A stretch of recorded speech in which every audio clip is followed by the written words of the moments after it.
This channel does not promote any violence, harmful, or illegal activities. All content provided by this channel is meant for an educational and information purpose only.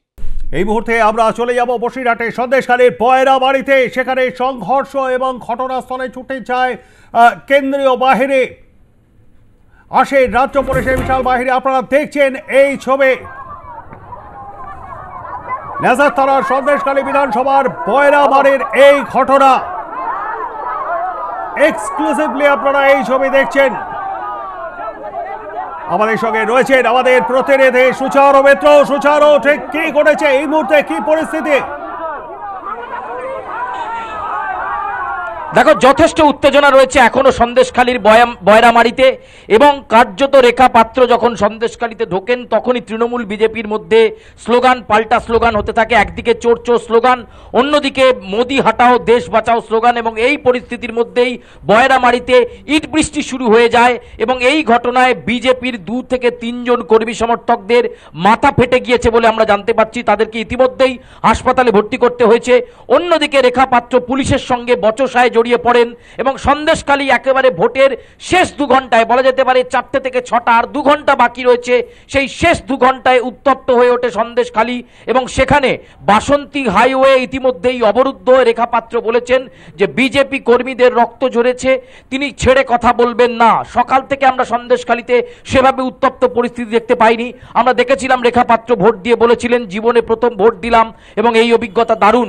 এরপর মিনাখা থেকে শুরু করে বিভিন্ন জায়গায় ঘুরে যখন আবার সন্দেশখালীর দিকে ফিরছেন রেখা পাত্র, ঠিক সেই সময়ই সংঘর্ষ পরিস্থিতি তৈরি হয়, এবং তৃণমূল বিজেপির মধ্যে সংঘর্ষ। বিজেপি অভিযোগ করছে তৃণমূলের বাইক বাহিনী এসে অকাতরে বিজেপি কর্মী সমর্থকদেরকে ঘুষি দিয়ে মারা শুরু করে, লাঠি দিয়ে মারা শুরু করে। এর ফলে বেশ কয়েকজন বিজেপি কর্মী সমর্থক আহত হচ্ছেন, তার মধ্যে 2 জন কর্মী সমর্থকের অবস্থা আশঙ্কাজনক। এরপর রেখা পাত্র সেই খবর পাওয়া মাত্রই তিনিও স্পটে পৌঁছে যান।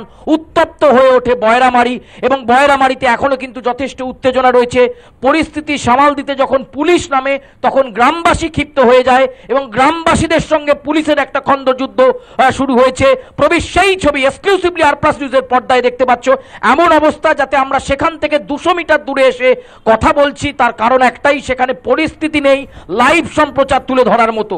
এই মুহূর্তে যে পরিস্থিতি তোমরা দেখতে পাচ্ছ বয়রামারিতে, একেবারে উত্তপ্ত এবং সংঘর্ষ পরিস্থিতি, এবং রাজনৈতিক সংঘর্ষে উত্তপ্ত সন্দেশখালীর বয়রামারি। এবং সেখানে আমরা দেখতে পাচ্ছি যে ছবিটা, সেটা কিন্তু একেবারে ভোট গ্রহণের পর্বের শেষ পর্বের ছবি, আর 2 ঘন্টা ভোট শেষ হতে বাকি রয়েছে। কিন্তু ইতিমধ্যেই উত্তপ্ত সন্দেশখালীর বয়রামারি, এবং সেখানে ইট পাটকেল, ইট বৃষ্টি, এবং তার জেরে কার্যত সেখানে হুলুস তুলুস পরিস্থিতি।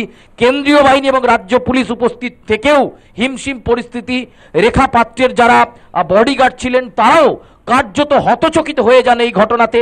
ইতিমধ্যে একেবারে ভোট গ্রহণ পর্বের 7ম দফার শেষ ছবিতে উত্তপ্ত সন্দেশখালী।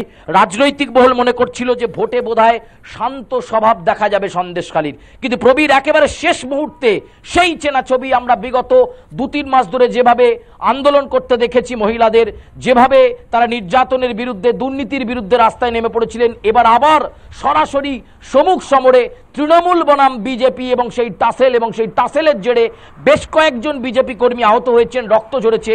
তৃণমূল আবার পাল্টা অভিযোগ করছে তাদের কর্মীও আহত হয়েছে। রেখা পাত্র এখনো পর্যন্ত বাসন্তী হাইওয়ের ওপর রয়েছেন, কিন্তু বাসন্তী হাইওয়ে এই মুহূর্তে অবরুদ্ধ। এই যে বয়রামারি, সেই বয়রামারির ঘটনায়, গোটা ঘটনায় রাজ্যের মুখ্য নির্বাচনী আধিকারিকের দপ্তর তিনি রিপোর্ট তলব করেছেন। রেখা পাত্র দাবি করেছেন যে উদ্দেশ্য প্রণোদিতভাবে ইলেকশনের একেবারে শেষ বেলায় বিজেপি কর্মীদেরকে ধরে ধরে মারা হয়েছে।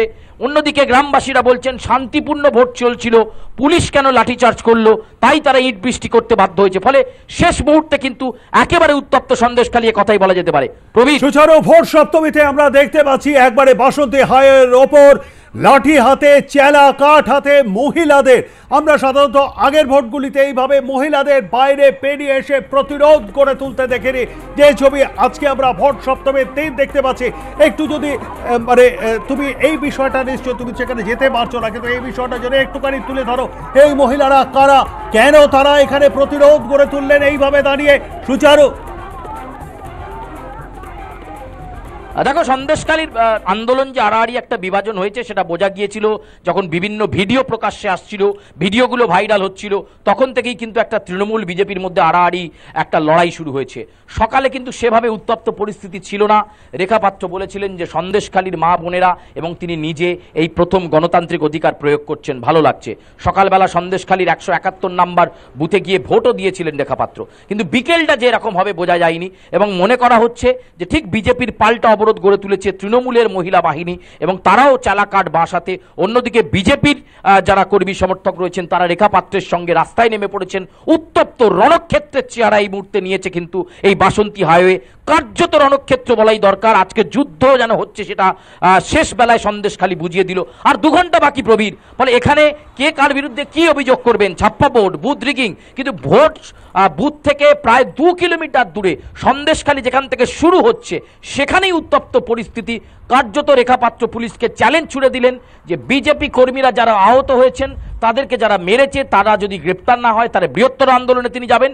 ইতিমধ্যেই কমিশনের কাছে নালিশ করেছে বিজেপি। পাল্টা তৃণমূল অভিযোগ করছে যে রেখা পাত্র ইচ্ছা করে প্রচুর লোকজন নিয়ে গিয়ে সেখানে গন্ডগোল পরিস্থিতি তৈরি করছেন। এই অভিযোগ পাল্টা অভিযোগ চলছে এবং চেলা কাঠ হাতে আমরা দেখতে পাচ্ছি মহিলারা বেরিয়ে পড়েছেন। এক্সক্লুসিভলি আর প্লাস নিউজের পর্দায় আমরা দেখতে পাচ্ছি উত্তপ্ত পরিস্থিতি, উত্তপ্ত সন্দেশখালী এবং কার্যত এই বয়ারমারি গ্রামে এখন যেন কার্যত থমথমে পরিস্থিতি এবং গোটা গ্রামের মানুষজন রাস্তায় এসে গিয়েছেন এবং সেখানে একটা তর্ক বিতর্ক পরিস্থিতি চলছে। পুলিশ লাঠিচার্জ করতে বাধ্য হয় এবং এরপরই কিন্তু গ্রামবাসী ক্ষিপ্ত হয়ে যায় এবং পুলিশের দিকে এখন আক্রমণ দিয়ে আসছে। এখনো পর্যন্ত সেখানে কিন্তু বাধ্য হয়েছে পুলিশ টিয়ার গ্যাস এবং লাঠিচার্জ করতে ছত্রভঙ্গ করবার জন্য, যাতে উত্তেজিত জনতাকে ছত্রভঙ্গ করা যায়। কিন্তু এই মুহূর্তে এখনো বাসন্তী হাইওয়ের ওপর রেখা পাত্র রয়েছেন। প্রবীর, বাসন্তী হাইওয়ে অবরুদ্ধ হয়ে পড়েছে এবং প্রার্থী রেখা পাত্র সেখানে ঘটনাস্থলে পুলিশ কাঁদানে গ্যাস অর্থাৎ টিয়ার গ্যাসের শেল ফাটিয়েছে তারা, তবুও কিন্তু মানুষজন সেখান থেকে এক পাও নড়েনি। গ্রামের মহিলারা সেখানে প্রতিরোধ গড়ে তুলেছেন। এই জায়গায় দাঁড়িয়ে শাসক দল তৃণমূল তারাও পাল্টা অভিযোগ করছেন, তারাও কি সেখানে ঘটনাস্থলে পৌঁছেছেন? না, আমি তোমাকে বললামই যে দুপক্ষের মধ্যে আড়াআড়ি বিভাজন রয়েছে। একদিকে যেমন শাসক দল তৃণমূল কংগ্রেস রয়েছে, অন্যদিকে বিজেপিও রয়েছে, ফলে দুপক্ষেরই সেখানে কর্মী সমর্থক রয়েছে। পুলিশ পরিস্থিতি সামাল দেওয়ার চেষ্টা করে, কিন্তু ততক্ষণে সংঘর্ষ বড় আকার নিয়ে নিয়েছে। রেখাপাত্র পৌঁছানোর পর আরও পরিস্থিতি উত্তপ্ত হয় এবং এই মুহূর্তে এখনও সেখানে একটা উত্তপ্ত পরিস্থিতি রয়েছে।